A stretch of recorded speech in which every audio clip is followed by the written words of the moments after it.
चलिए आज का देखते हैं क्वेश्चन। क्वेश्चन है कवक की कोशिका भित्ति बनी होती है।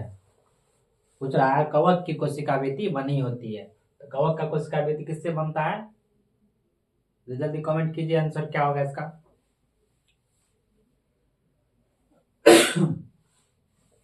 देखिए कवक की कोशिका भित्ति जो होता है उसको क्या बोलते हैं? Cell wall. सेल वॉल कोशिका भित्ति के बारे में बताए थे। यूकेरियोटिक कोशिका में कोशिका भित्ति नहीं होता है। पादप कोशिका और प्रोकैरियोटिक कोशिका में कोशिका भित्ति पाया जाता है। देखिए कवक की कोशिका भित्ति बनी होती है, पहला ऑप्शन है सेलुलोज, दूसरा है पेप्टोडोग्लाइकेन, ग्लाइकोप्रोटीन एवं पॉलीसेकेराइड, ग्लूकोसेमिन बहुलक। कौन होगा इसका आंसर? जब कोशिका भित्ति पढ़ा रहे थे सेल वॉल उसमें बताए थे जो सेलुलोज से जो होता है पादप की कोशिका भित्ति बनता है। जो पादप कोशिका होता है, पादप कोशिका भित्ति, पादप कोशिका जो भित्ति होता है किससे बना होता है? सेलुलोज से मिलकर बनता है। और पेप्टिडोग्लाइकेन जब बैक्टीरिया पढ़ाए थे तो उसमें बताए थे जो बैक्टीरिया की जो कोशिका भित्ति है जो पेप्टिडोग्लाइकेन इस यौगिक से मिलकर क्या बनता है? इससे बैक्टीरिया का बनता है। बैक्टीरिया का सेल वॉल बनता है कोशिका भित्ति। पेप्टिडोग्लाइकेन किसका बनता है? बैक्टीरिया का बनता है। तीसरा ऑप्शन है ग्लाइकोप्रोटीन एवं पॉलीसेकेराइड। ग्लाइकोप्रोटीन एवं पॉलीसेकेराइड इससे किसका बनता है? जब सवाल पढ़ाए थे सवाल में बताए थे ना जो ग्लाइकोप्रोटीन और पॉलीसेकेराइड से जो है इस सवाल का कोशिका भित्ति का निर्माण होता है।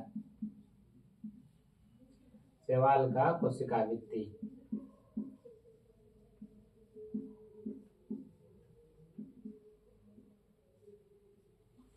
तो तीसरा भी ऑप्शन नहीं होगा, पहला भी नहीं होगा, दूसरा भी नहीं होगा, तीसरा भी नहीं होगा।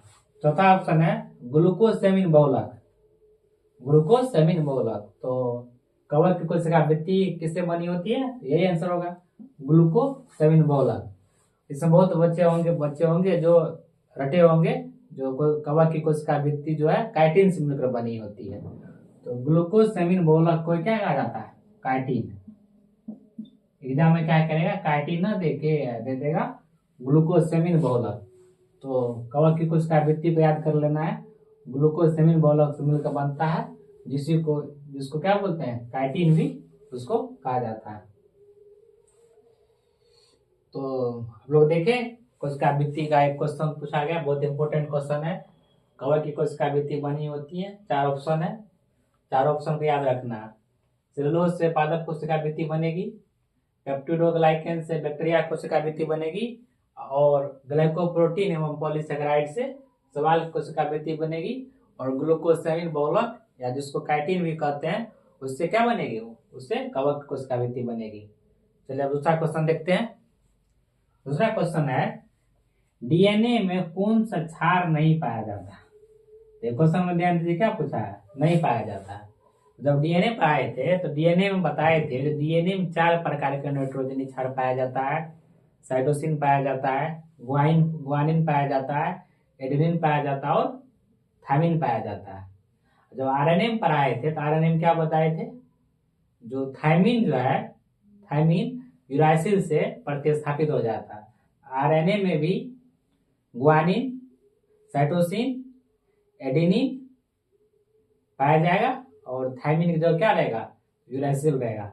इसमें पूछा जाता है, क्वेश्चन में पूछा गया है डीएनए में कौन क्षार नहीं पाया जाता है? देखिए एडेनिन ये तो पाया जाता है डीएनए में, थायमिन ये भी पाया जाता है, साइटोसिन ये भी पाया जाता है, गुआनिन ये भी पाया जाता है, साइटोसिन ये भी पाया जाता है, यूरासिल नहीं होगा। यूरासिल नहीं होगा तो यही इसका आंसर हो जाएगा। डीएनए में जो है यूरासिल नहीं पाया जाता और यूरासिल कौन सी में पाया जाता है? आरएनए में। आरएनए में पाया जाता है। इसको नोट कीजिए और नोट करके यहाँ पे लिख देते हैं। इसको इम्पोर्टेंट है, इसको याद करने के लिए यहाँ पे लिख लीजिए आप लोग।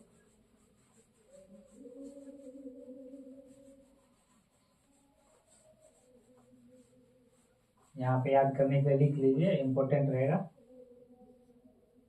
डीएनए में जो 4 नाइट्रोजनी क्षार पाया जाता है उसका नाम लिख लेते हैं। क्या होता है?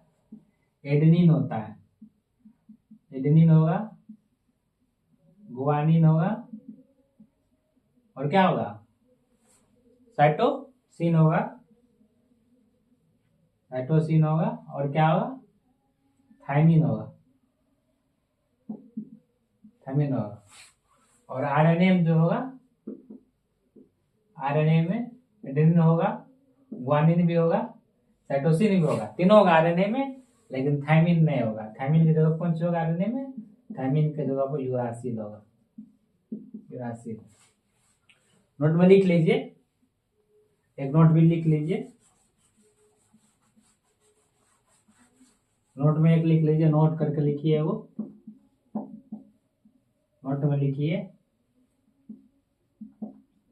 आरएनए में लिखिए, आरएनए में थायमिन को यूरासिल प्रतिस्थापित कर देते हैं। आरएनए में थायमिन को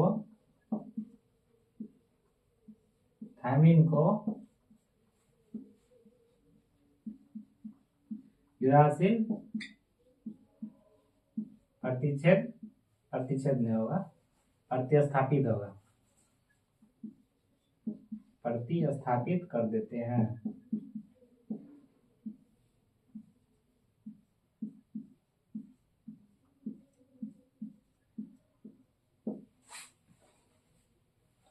चलिए इसको देखिए, इसके बाद फिर नेक्स्ट क्वेश्चन देखते हैं क्या है।